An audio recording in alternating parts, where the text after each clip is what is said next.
Well, the issue of helping veterans transition out of the service received a major hand up with a brand new law. It has two local ties and is one of the first big steps in changing how the government sees its role when turning warriors back into civilians. It definitely feels good. It's been a long time. Speaking on a video call, one might say former Army officers Nate Pelletier and Matthew Lewis have been on a long journey to change military transition. You know, Craig, in 2018, we thought we were moving this forward. We ran into sequestration. Then we ran into an election. Then we ran into all the other bills were on the table to be signed into law. Then we ran into COVID-19.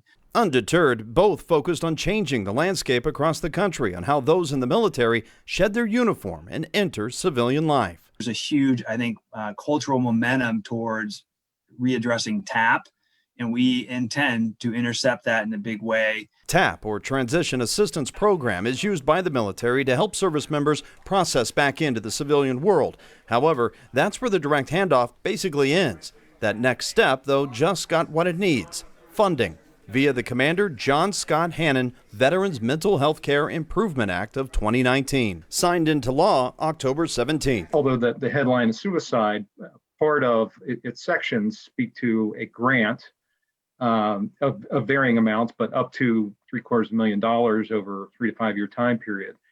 That enables this nationwide network of veteran collaboratives to thrive, to scale, and to act as that conduit to enable the warm handoff from the military to local communities all around the country. That's the big win. Nate says the bill allows them to take the system they were able to prove in Cincinnati and roll it out nationally. So the only way to do that is to build the infrastructure and to identify them as high risk, low risk, medium risk when they're getting out, and give them access, depending on where they're going, to one of these organizations that hopefully is a national hub network.